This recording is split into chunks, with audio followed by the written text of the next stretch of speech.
ಸ್ನೇಹಿತರೆ, ಈಗಾಗಲೇ ನಾನು ಹಿಂದಿನ ವಿಡಿಯೋದಲ್ಲಿ ಈ ಪಾನ್ ಕಾರ್ಡ್ನ ಹೊಸ ಆವೃತ್ತಿಯ ಬಗ್ಗೆ ಅಂದರೆ ಪಾನ್ ಕಾರ್ಡ್ 2.0ನ ಬಗ್ಗೆ ವಿಶೇಷವಾದ ಮಾಹಿತಿಯನ್ನು ನೀಡಿದ್ದೇನೆ. ಅಂದರೆ ಹೊಸ ಪಾನ್ ಕಾರ್ಡ್ನ ವೈಶಿಷ್ಟ್ಯತೆಗಳೇನು, ಇದನ್ನ ಯಾಕೆ ಬಳಸಬೇಕು, ಇದನ್ನ ನಾವು ಪಡ್ಕೊಬೇಕಂದ್ರೆ ಯಾವ ರೀತಿಯಾದ ಅಪ್ಡೇಟನ್ನು ಮೊದಲಿಗೆ ಮಾಡಬೇಕು ಎಂಬ ಮಾಹಿತಿಯನ್ನು ಆ ವಿಡಿಯೋದಲ್ಲಿ ನೀಡಿದ್ದೇನೆ. ಆ ವಿಡಿಯೋ ನೀವಿನ್ನೂ ನೋಡಿಲ್ಲ ಅಂದರೆ ಸಂಪೂರ್ಣವಾದ ಮಾಹಿತಿಯನ್ನು ಪಾನ್ ಕಾರ್ಡ್ನ ಹೊಸ ಆವೃತ್ತಿಯ ಬಗ್ಗೆ ನೀವು ತಿಳಿದುಕೊಳ್ಳಲು ಆ ವಿಡಿಯೋನ ನೋಡಿ. ಇವತ್ತಿನ ವಿಡಿಯೋದಲ್ಲಿ ನಾವು ಹೊಸ ಪಾನ್ ಕಾರ್ಡ್ 2.0 ಅನ್ನು ಪಡ್ಕೊಬೇಕು ಅಂದ್ರೆ ಯಾವ ರೀತಿಯಾಗಿ ನಾವು ಅದನ್ನ ಆನ್ಲೈನ್ ಮೂಲಕ ಅರ್ಜಿ ಸಲ್ಲಿಸಿ ಪಡ್ಕೊಬೇಕು, ಇದಕ್ಕೆ ಪೇಮೆಂಟ್ ಎಷ್ಟಿರುತ್ತೆ ಎಂಬ ಮಾಹಿತಿಯನ್ನ ಸ್ಟೆಪ್ ಬೈ ಸ್ಟೆಪ್ ತಿಳಿಸ್ತೀನಿ. ಇವತ್ತಿನ ವಿಡಿಯೋದಲ್ಲಿ ಏನೇ ಡೌಟ್ಸ್ ಗಳಿದ್ರು ಕಾಮೆಂಟ್ ಮೂಲಕ ತಿಳಿಸಿ. ಹೀಗೆ ಹೆಚ್ಚಿನ ಉಪಯುಕ್ತ ವಿಡಿಯೋಗಳನ್ನು ನೋಡಲು ನಮ್ಮ ಟೆಕ್ನಿಕಲ್ ತಪಸ್ವಿ ಯೂಟ್ಯೂಬ್ ಚಾನಲ್ ನ ಮರೆಯದೆ ಸಬ್ಸ್ಕ್ರೈಬ್ ಮಾಡ್ಕೊಳ್ಳಿ ಮತ್ತು ಪಕ್ಕದಲ್ಲೇ ಕಾಣ್ತಿರೋ ಬೆಲ್ ಐಕಾನ್ ನ ಮರೆಯದೆ ಪ್ರೆಸ್ ಮಾಡಿ ಅಂತ ಹೇಳ್ತಾ ಬನ್ನಿ ಹಾಗಾದ್ರೆ ಇವತ್ತಿನ ವಿಡಿಯೋನ ಶುರು ಮಾಡೋಣ. ಸ್ನೇಹಿತರೆ, ಮೊದಲಿಗೆ ನಿಮ್ಮ ಮೊಬೈಲ್ ನ ಸರ್ಚ್ ಬ್ರೌಸರ್ ನಲ್ಲಿ ಆಧಾರ್ ರೀಪ್ರಿಂಟ್ ಅಂತ ಟೈಪ್ ಮಾಡ್ಕೊಳ್ಳಿ, ಅಥವಾ ನಾನು ಈ ಲಿಂಕ್ ಅನ್ನ ನನ್ನ ಡಿಸ್ಕ್ರಿಪ್ಷನ್ ಬಾಕ್ಸ್ ಅಲ್ಲಿ ಕೊಟ್ಟಿದ್ದೀನಿ, ನೀವು ಯೂಸ್ ಮಾಡಿಕೊಂಡು ಈ ವೆಬ್ಸೈಟ್ಗೆ ಭೇಟಿ ನೀಡಬಹುದು. ಮೊದಲಿಗೆ ನಾವಿಲ್ಲಿ ಗಮನಿಸಬೇಕಾಗಿರೋದು, ನಾವು ಎರಡು ರೀತಿಯ ಪಾನ್ ಕಾರ್ಡ್ ಇರುತ್ತೆ. ಅಂದ್ರೆ ಒಂದು NSDL ಪೋರ್ಟಲ್ ಇರುತ್ತೆ, ಇನ್ನೊಂದು UTI ಪೋರ್ಟಲ್ ಇರುತ್ತೆ. ನಮ್ಮ ಪಾನ್ ಕಾರ್ಡ್ ಯಾವ ಪೋರ್ಟಲ್ ಇಂದ ಅಪ್ಲೈ ಆಗಿದೆ ಅಂತ ತಿಳ್ಕೊಬೇಕು. ಅಂದ್ರೆ ನಾವು ನಮ್ಮ ಪಾನ್ ಕಾರ್ಡ್ ನ ಹಿಂಬದಿಯಲ್ಲಿ NSDL ಗೆ ಸೇರಿದೆಯೋ ಅಥವಾ UTI ಗೆ ಸೇರಿದೆಯೋ ಎಂಬ ಮಾಹಿತಿ ಇರುತ್ತೆ. ಅದನ್ನ ಬಹಳ ಮುಖ್ಯವಾಗಿ ನೋಡಿಕೊಂಡು ಈ ಲಿಂಕ್ ಗಳ ಮೇಲೆ ಕ್ಲಿಕ್ ಮಾಡಬೇಕಾಗುತ್ತೆ. ಈ ಎರಡು ಲಿಂಕ್ ಅನ್ನು ಕೂಡ ನಮ್ಮ ವಿಡಿಯೋದ ಕೆಳಗೆ ಡಿಸ್ಕ್ರಿಪ್ಷನ್ ಬಾಕ್ಸ್ ಅಲ್ಲಿ ಕೊಟ್ಟಿರ್ತೀನಿ, ನೀವು ಯೂಸ್ ಮಾಡ್ಕೊಬಹುದು. ನಾನು ಇವತ್ತಿನ ವಿಡಿಯೋದಲ್ಲಿ request for reprint of PAN card NSDL ಮೇಲೆ ಕ್ಲಿಕ್ ಮಾಡ್ತೀನಿ. ನೀವು ಇಲ್ಲಿ ಗಮನಿಸ್ತಾ ಇರಬಹುದು, NSDL ನ ಒಂದು ಅಫಿಷಿಯಲ್ ಪೋರ್ಟಲ್ ಓಪನ್ ಆಗುತ್ತೆ. ಇಲ್ಲಿ request for reprint of PAN card ಎಂಬ ಒಂದು ಪೇಜ್ ಓಪನ್ ಆಗುತ್ತೆ.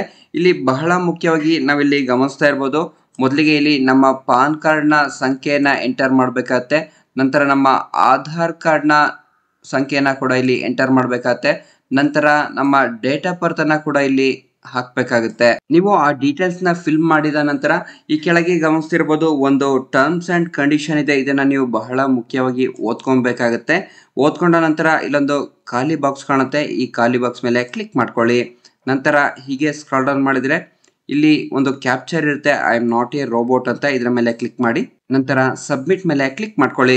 ಸೊ ಸ್ನೇಹಿತರೆ, ನೀವು ಇಲ್ಲಿ ಗಮನಿಸ್ತಾ ಇರಬಹುದು, ನಮ್ಮ ಪಾನ್ ಕಾರ್ಡ್ ನಲ್ಲಿ ನಾವು ಮುಂಚೆ ಸಬ್ಮಿಟ್ ಮಾಡಿರುವ ನಮ್ಮ ಪಾನ್ ಕಾರ್ಡ್ ನಂಬರ್ ಆಗಿರ್ಬೋದು, ಮೊಬೈಲ್ ನಂಬರ್ ಆಗಿರ್ಬೋದು, ಇಮೇಲ್ ID, ನಾನು ಕಳೆದ ಬಾರಿ ಇಮೇಲ್ ID ನ ಹೇಗೆ ಅಪ್ಡೇಟ್ ಮಾಡಬೇಕು ಎಂಬ ಮಾಹಿತಿಯನ್ನು ಕೂಡ ತಿಳಿಸಿದ್ದೇನೆ. ಇದನ್ನ ಬಹಳ ಮುಖ್ಯವಾಗಿ ನೀವು ಇಮೇಲ್ ID ನ ಅಪ್ಡೇಟ್ ಮಾಡಬೇಕಾಗುತ್ತೆ. ನಂತರ ನಿಮ್ಮ ಮನೆಯ ಸಂಪೂರ್ಣವಾದ ವಿಳಾಸ ಕೂಡ ಇಲ್ಲಿ ಮೆನ್ಷನ್ ಆಗಿರುತ್ತೆ.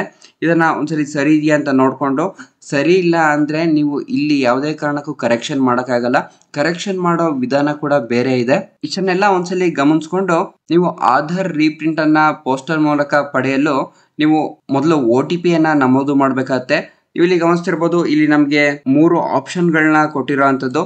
ಇಮೇಲ್ ID ಟಿಕ್ ಮಾಡಿಕೊಂಡು ನೀವು ಬೇಕಾದ್ರೆ ಇಮೇಲ್ ID ಥ್ರೂ ಬೇಕಾದ್ರೆ ನೀವು OTP ಅನ್ನ ಪಡಿಬಹುದು, ಅಥವಾ ನಿಮ್ಮ ಮೊಬೈಲ್ ನಂಬರ್ ಅನ್ನ ಟಿಕ್ ಮಾಡಿಕೊಂಡು OTP ಅನ್ನ ಪಡ್ಕೊಬಹುದು, ಅಥವಾ ಎರಡಕ್ಕೂ OTP ಬರಬೇಕು ಅಂದ್ರೆ ಬೋತ್ ಅನ್ನೋ ಆಪ್ಷನ್ ಮೇಲೆ ಸೆಲೆಕ್ಟ್ ಮಾಡಿಕೊಂಡು ನೀವು ಎರಡಕ್ಕೂ ಕೂಡ OTP ಅನ್ನ ಪಡ್ಕೊಬಹುದು. ನಾನು ಮೊಬೈಲ್ ನಂಬರ್ ಮೇಲೆ ಕ್ಲಿಕ್ ಮಾಡ್ತೀನಿ.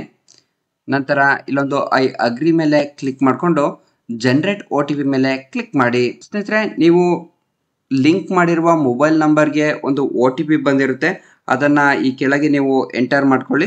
ನಂತರ ವ್ಯಾಲಿಡೇಟ್ ಮೇಲೆ ಕ್ಲಿಕ್ ಮಾಡಿ. OTP ಸಕ್ಸಸ್ಫುಲ್ ಆಗಿ ವ್ಯಾಲಿಡ್ ಆಗಿರುವಂಥದ್ದು.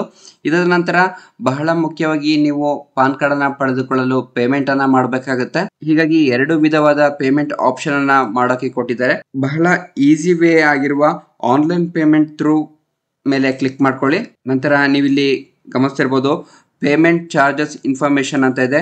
ನಾವು ಫೀಸ್ ಇನ್ಕ್ಲೂಡ್ GST 50 ರೂಪಾಯಿನ ಫೀಸ್ ಅನ್ನ ಕೂಡ ಇಲ್ಲಿ ಕಟ್ಟಬೇಕಾಗುತ್ತೆ. ನಂತರ ಇದನ್ನ ಓದ್ಕೊಂಡು I agree terms and service ಮೇಲೆ ಕ್ಲಿಕ್ ಮಾಡಿ ಪ್ರೊಸೀಡ್ ಟು ಪೇಮೆಂಟ್ ಮೇಲೆ ಕ್ಲಿಕ್ ಮಾಡಿ. ನಂತರ ಇಲ್ಲಿ ನಿಮ್ಮ ಟ್ರಾನ್ಸಾಕ್ಷನ್ ID ಕೂಡ ಜನರೇಟ್ ಆಗಿರುತ್ತೆ. ನಂತರ ಕನ್ಫರ್ಮ್, ನಂತರ ಪೇ ಕನ್ಫರ್ಮ್ ಮೇಲೆ ಕ್ಲಿಕ್ ಮಾಡಿ. ನೀವು ಇಲ್ಲಿ ಗಮನಿಸ್ತಾ ಇರಬಹುದು, ಒಂದು ಸ್ಕ್ಯಾನರ್ ಕೂಡ ಓಪನ್ ಆಗಿದೆ. ಅಥವಾ ನೀವು ಪೇಮೆಂಟ್ ಮೋಡ್ ಕೂಡ ಚೇಂಜ್ ಮಾಡ್ಕೊಬಹುದು. ಡೆಬಿಟ್ ಕಾರ್ಡ್ ಮೂಲಕ ಬೇಕಾದ್ರೆ ಮಾಡ್ಬೋದು, ಅಥವಾ UPI ಬೇರೆ Paytm, Google pay, phone pay ಮೂಲಕ ಆದ್ರೂ ಮಾಡ್ಕೊಬಹುದು, ಅಥವಾ ನೆಟ್ ಬ್ಯಾಂಕಿಂಗ್ ಮೂಲಕ ಆದ್ರೂ ಮಾಡ್ಕೊಬಹುದು. ಸ್ನೇಹಿತರೆ, ನಂತರ ಪೇಮೆಂಟ್ ಆದ ನಂತರ ಈ ರೀತಿಯಾದ ಒಂದು ಪೇಜ್ ಓಪನ್ ಆಗುತ್ತೆ. ಯಾವುದೇ ಕಾರಣಕ್ಕೂ ರಿಫ್ರೆಶ್ ಅಥವಾ ಬ್ಯಾಕ್ ಬಟನ್ ನ ಪ್ರೆಸ್ ಮಾಡಬೇಡಿ, ಏಕೆಂದ್ರೆ ಅದು ಸ್ವಲ್ಪ ಟೈಮ್ ತೆಗೆದುಕೊಳ್ಳುತ್ತೆ.